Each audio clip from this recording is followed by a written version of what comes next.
Knowledge only becomes power when it is organized into a definite plan and directed toward that definite end. The application of the knowledge that you learn and that you gain is what leads to wealth.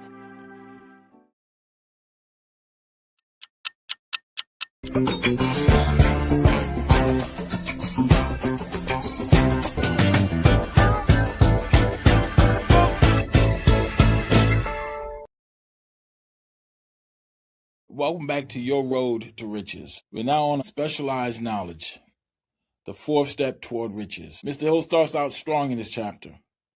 He tells us, the faculties of great universities possess in the aggregate practically every form of general knowledge known to civilization. Most of the professors have built little money. They specialize on teaching knowledge, but they do not specialize on the organization or the use of knowledge. And that's what this step is about.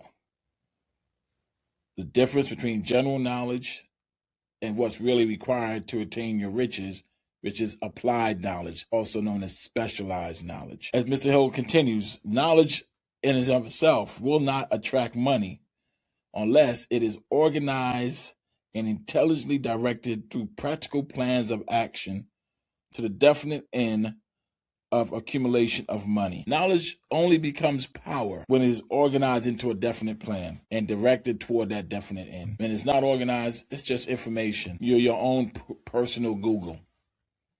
You're your own personal search engine. But a personal search engine does not lead to wealth. The application of the knowledge that you learn that you gain is what leads to wealth. And an educated person is not related to how much formal education a person has acquired. Mr. Hill tells us any man is educated who knows where to get knowledge when he needs it and how to organize that knowledge into a definite plan of action. And most importantly, it is not essential that he has this knowledge in his own mind. And he refers to one of the principles that we will talk about later, which is mastermind.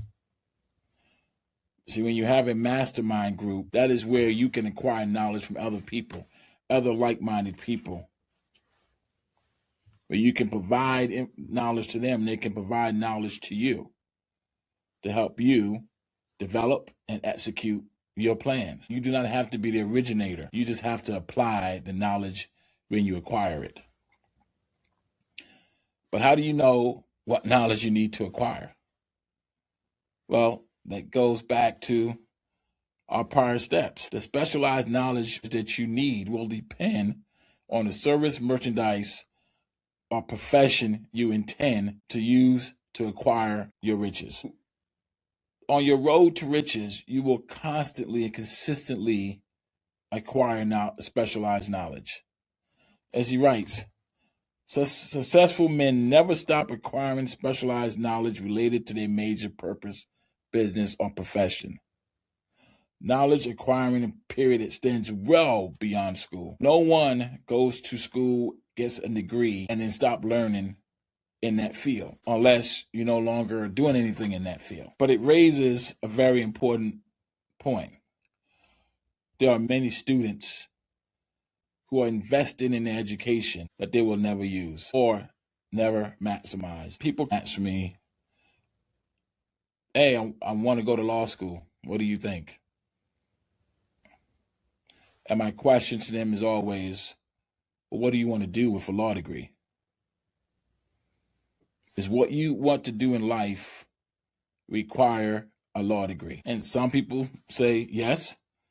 And some people say, oh, well, I just want to have one. Well, investment of your time and your money should be toward a goal that is clear for you.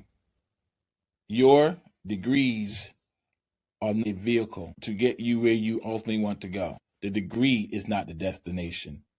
It is what you can do with the degree to get you to your goal. And even after you attain that degree, you know that the learning really just began. What is required of a person to acquire specialized knowledge, ambition, and discipline? He says, they have learned from experience that any person who has the ambition to give up a part of his spare time to studying at home has in him those qualities which make for leadership. That is a major difference between those who attain what they really want and those that only attain what they need. It's how they spend their spare time. And those who are going after what they want spend their spare time learning and acquiring the specialized knowledge. What are you doing when you're giving up that free time?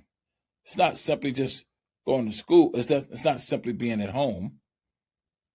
He tells us, he says, part of what you do is be observant. And being observant is a habit of successful people. He says you can acquire specialized knowledge by looking around you, by observing how other people get ahead, of seeing opportunities and embracing it without hesitation. See, the habit of spending your spare time learning equates to wealthy people. The wealthiest people are learners before they are earners. They spend time focusing on acquiring the knowledge that is required to provide the service, the merchandise, or the profession that they intend to offer in return for the riches. So even then, it's focused, it's narrowed, but they spend that crucial time learning. So while others are playing, folks on their road to wealth are learning. Mr. Hill talks about starting from the bottom, and he's clearly not a proponent of that. And he argues that by the use of planning and presentations, you can avoid starting from the bottom. The idea of starting at the bottom and working one way up may appear to be sound, but the major objection to this, too many of those who begin at the bottom never manage to lift their heads high enough to be seen by opportunity, so they remain at the bottom. So he warns us, starting from the bottom may be necessary, but you have to be aware. You have to be always working up from the bottom, because if you don't, you get yourself into that mindset, into that habit of always being at the bottom. And he suggests to avoid that habit is get into the habit of looking around, of observing how others get ahead, of seeing opportunity, and of embracing it without hesitation. Use your eyes and your ears and your mind and your heart and go after it. Because you may have started at the bottom, does that mean you have to stay at the bottom? Because he tells us,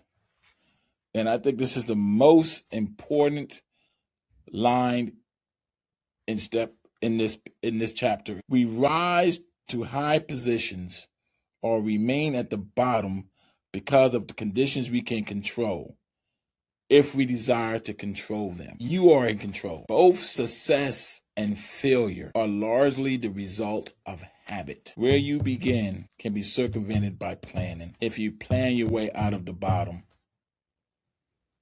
you will get out of the bottom. With discipline and execution, you will get your way to the top. I love this line in this chapter, and something I want you to take away from. There is no fixed price on sound ideas. The idea that you have in your head right now that you have not executed has no financial limits. It has no fixed price. That idea you have in your head can literally be worth even more than you imagined. But you will not know unless you use specialized knowledge with that idea and create a plan. A simple idea can pay off. Remember that. So for this week's homework, ask yourself, what is the specialized knowledge that you need to translate your desire into riches? And where can you acquire that specialized knowledge? What do you need to do to make it happen?